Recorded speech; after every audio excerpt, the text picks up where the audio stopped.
Hey everybody. It's been a long past month, and with everything going on, I really needed to take a break. The semester is just like, bam, like it's December right now, and I have so much to do. But yesterday, I decided to go venture out with not with my parents, with my friends. We celebrated my friend's birthday, and my mom and I made a deal a few weeks ago, and my mom has this thing where she wants to take family photos. Okay, not a problem. However, she decided to throw in there, oh, by the way, you're gonna wear fitted pajamas. No. Not happening, not gonna happen, not in my book, not on my time. Not, like, it's not gonna happen. And my dad was like, just do it. She's making me do it too. Da, da, da. My dad's one of those people that, like, if he's telling me to, like, do it, then, like, I need to do it and, like, get it over with, because it'll be a nightmare if I don't do it. If I don't do it, like, what my mom wants to do. Like, I don't know. My mom's friend passed away about a year and a half ago, and her kids are gonna come spend Christmas with us, and it's the first time she's had all five of us, because the last time she saw all the kids, it was everybody minus one, so minus me. I wasn't here. Sorry, like I had school, but she was like, "Well, you're gonna wear fitted pajamas, and so is Rochelle, and so is Reggie and Joseph," and I was just like, "You are bugging, like mommy, like you're crazy," and I think she thinks that we do things to like make her happy, just because she has been sick the past few years. But it's just like, I'm sorry, like that is where I draw the line. So in the midst of that conversation, like I'm in the mall arguing with my mom about this over the phone, because she's like, "What size do you want?" And I'm just like, really? Like, you bought me fitted pajamas last year. She bought me and my roommate. She let us pick. We ended up getting like bunny and like penguin pajamas. Like they're cute though, but we don't wear them like that. Like we wear them when it gets really cold. But we're not gonna talk about that. So she's like, "Oh, well, I bought you fitted pajamas. What size do you need? Like a large?" And she's like, "For your ass." I was just like, "Mom, I don't have a butt. Like what?" So she's like, "Well, I got you a large," and I was just like, "Watch this. I'm gonna say this right now. Watch just large be like huge on me, because I've lost a little bit of weight." So we'll see when I get back. Hopefully she didn't take the tags off. But yeah. So I told my mom, I was like, "Oh, I'll do the pictures, but I want to be compensated for it." And she's like, "Well, what do you want?" And I was just like, "I want my nose pierced." I've been fighting with my mom. Like, I'm 20 years old, and I've been fighting with my mom about this for like years, since I was like 16. And she's like, "No, da da da." And then she, like, that day when I asked her, I was like, "I want my nose pierced." She's like, "Fine, go." She's like, "But you're wearing these damn pajamas all day." And I was just like, "All day for the pictures, but like all day, like after I walk out of there, I'm changing into regular clothes. Sorry, not gonna happen." So I haven't told her yet, but like, just because I got it done, and she's like, "Well, we can do it when you get here." No, no, no, I don't play that game. Just because I know she's gonna say, "Oh, well, I never said that." So I got it done here, and the girls that were with me, my friends that were with me, were actually there when my mom called me, and I made the deal with her. So we're gonna do that. Um, the one thing I do have to say that I like about getting piercings is, or having a piercing, is that, like, if you don't want it anymore, especially with the nose closes very quickly. So if I need to take it out, if I end up at that point where I don't like it, I can just take it out. But in the meantime, I'll probably just do the pole retainer thing. I personally don't think that piercings and tattoos should be held against somebody when they apply for a job.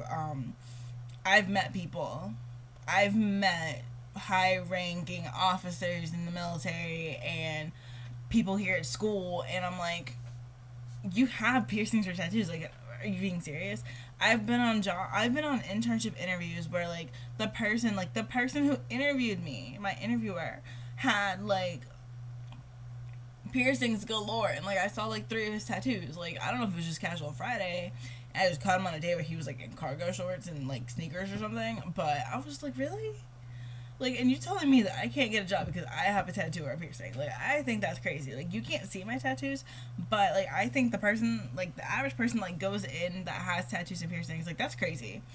That's just my personal opinion, and I think as long as you, like, as long as you can cover them up, and as long as like, a piercing, like, if your piercing can be filled in by, like, a retainer, like, I feel like this. Your nose is can be filled in with a retainer like that. Like, granted, yeah, right now with this healing process, it's gonna take a few months, but after that, like, you can do it. Like, my friend, she's a criminal justice major. She's graduating this year, and she's done her internships, and with her regular job, even she's just wore the retainer. Like, you can't tell. Like, sometimes I just think it's just it because it blends in with the skin, the one that she has. So I'm just like, oh, okay. So if it worst comes to worst, I use one of those. Not even gonna lie to you. Like, that's just how it is. But I wanted to share with you guys the reasoning, or I'm sorry, like, the healing process that I was explained yesterday by my piercer at Addicted to Ink in White Plains, New York. And I have to say, like, the 2 times that I've been there, the first time for another to do a tattoo, and then this time for my piercing, the staff is, like, absolutely, like, amazing. Like, I called, like, I have no idea how many times I called. Like, I called and asked them, like, how much is it for a piercing? Does it include the jewelry? Because some places, they won't include jewelry. You have to bring your jewelry. It's really rare that you'll get one of those places, but you never know. And make sure that they use stainless steel, because, I mean, like, they do, but it's just, like, you always want to make sure. So you always want to do your research. Everybody I know has gone to Addicted to Ink for one or whatever reasons, one or more times for whatever reasons. It was $35 with the jewelry, and I've been to other places, like, people like, oh, you go to the city for like 20 and like 10 and 15, but my thing is, like, a lot of places in New York City, like, no matter how clean they are, you run that risk, whereas, like, I've been to Addicted to Ink. Like, I know this. Like, I've gotten to know the staff. Like, they joke around with you. Like, you get that. It's like a friendly atmosphere. Like, I'm not gonna lie to you. I was like, I sat there. I was like, can I bring a friend with me? And she was like, yeah, sure, you can bring one person. So they're like, for whatever service you get, whether it's a tattoo or a piercing, you're allowed to bring one person with you. Just because some people do get anxiety, and if seeing a familiar face also helps. So my friend Shianti went with me, and she was just like, you throw up on me, like, it's done. So, but that didn't happen. I held her hand, and we played around a little bit for, like, the placement of the nose. So I'll show you. It's like right there. Hold on. Ah. And I'm not gonna lie to you, in the black sponge it looked a lot smaller, but black does that. It doesn't hurt. It's just, like, I can feel, like, the swelling. And it's not bad, like, at all. Like, I thought last night, like, I was going to have a hard time sleeping, and I didn't. So pretty much, for as far as, like, cleaning it goes, I can't wear makeup on this side of my nose. So in this area right here. So what I'll probably do is I'll probably go on my liquid, my liquid foundation cake, and I'll put, like, my concealer, like, here. I don't know, I'll figure it out. I haven't thought about it yet. But, like, pretty much what I have to do, like, every morning, I'll start with every night. Every night, I have to use a baby wipe to take off my makeup. Not a problem. I really need to start doing that, because usually I just go into the shower, and I just, like, let my face, like, run with water, and then use soap. Like, I can't do that anymore. So, I bought Huggies Natural Care with vitamin E and aloe. Like, call me crazy, but for $2 for like 50 for like 30 of these, I'm okay with that. Like, a lot of, like, they wanted to charge me $6. Like, I was gonna get like a Vino, and I was like, wait, no, like, you get 25 wipes for like $7. Not happening. But that works really well. Like, I used it yesterday. I've used them, like, in the past, like, just like with like my godchildren, just, like, you know, cleaning them up and stuff, and like even like I buy baby wipes for myself, like, for my skin. Like, if I just don't want to use makeup wipes, because sometimes makeup wipes can be like a little bit harsh. So I pretty much, like, did all my eye makeup, everything, and then my face. And mind you, I had makeup on for all day yesterday, and that took off, like, everything in one wipe. So I'm really glad I made that investment in, like, the $2 worth of, like, baby wipes. So what I did was I pretty much like wiped my face off, and then I have my hair pulled back. Like, I was told that like washing my hair is my worst enemy, especially since I'm doing that new thing where I'm like I'm not really doing like in the shower. Like I've been really just been washing my hair. Like if I want my hair curly, I'll like and without the rods, I'll do it like in the sink. Well, no one heard that. I'll do it like in the sink. Um, so it like drips down my face. But I'm like tonight I'm gonna do my hair with this, and I'm gonna put it in curling rods, and I'm gonna do that in the shower. So I'm not really worried about that.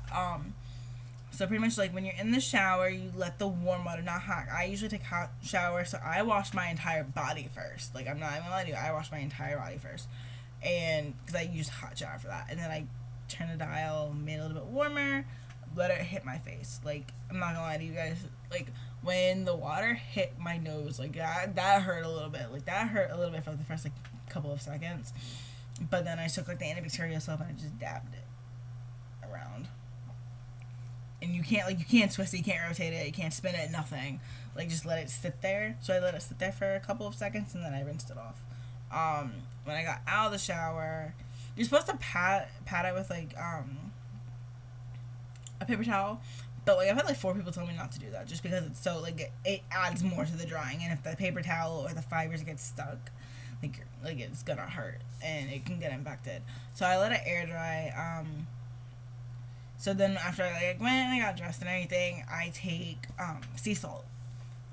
The one thing I didn't like about the sea salt that I bought this time, usually I buy pretty good sea salt, is that it's a little bit thicker. So I think what I'm gonna do is because I had put it like in the cup and then I put the hot water on top.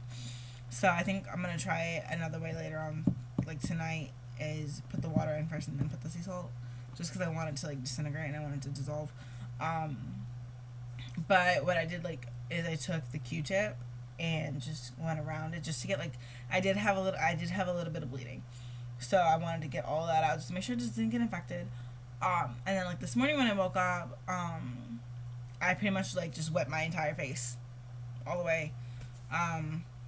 Sea salt again, but what I did this time was I took a little bit of antibacterial soap and I dabbed it, and then I took it off with a Q-tip, and then I took a cotton ball and I soaked it in the sea salt water, and I just let it sit for about a couple of seconds, about 30 seconds, just because you want it to like grab everything. And then I took it out and I squeezed it and then did it again on the other side.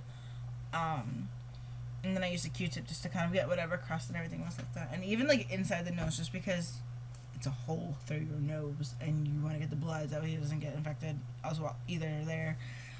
So far, so good. They told me not to use Bactine. My RA was like, no, I use Bactine all the time for that. And I was just like, they told me not to use Bactine. She was like, that's weird. She's like, well, I have Bactine upstairs if you want it. And it's a spray, so we'll see. But I've done this process with like other piercings. My friends have done this with other piercings. My roommate had, I think she had her eyebrow pierced at one point, and her tongue pierced at one point. But she has her belly button pierced and her nose pierced. So, and she's been doing the same thing with antibacterial soap and the sea salt. So I think we're good to go. So we'll see. It's about 2-3 months healing time, but remember everybody's body is differently. Like when I got my belly button pierced, it was supposed to be like 6 months, and it really only took like 2.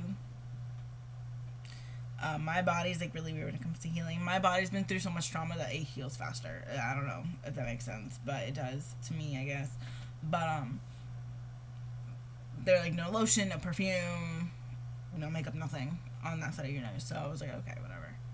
So we'll see. A little purple stud. I really like it so far. I was like, because at first they put it like a little bit further like up, and I was just like, no, I don't like it there. And then because I was like, it seems like a little bit too high. And then my friend was like, no, but we'll put it a little bit lower. So she actually picked the spot on it, and it actually worked out really well.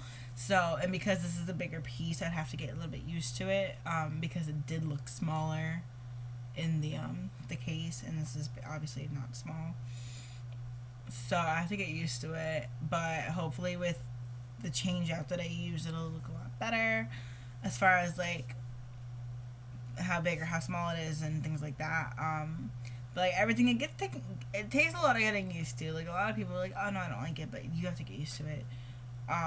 Just like with your hair, like you have to get, like if you color your hair a certain color, it's gonna seem brighter than you really want it. So you gotta give it about a month to like fade out and things like that. So yeah. But again, I went to if you are in Westchester County, I went to Addicted to Ink in White Plains by the Westchester Mall. Great staff, very very knowledgeable. The girl who did my piercing, she only does piercings, and I thought that was great. I think that all tattoo shops should have one person who specializes in piercings, just because you never know. Like I feel like you can do tattoos and piercings, but I feel like having that one person who specifically does piercings is like that. Like that's mind blowing. Like I love that. Like I think that's the greatest idea ever. Just because you want to have someone that you go to specifically for that. Like that's what they specialized in. That's what they majored in when they were certified. And I big ups. I also recommend not piercing.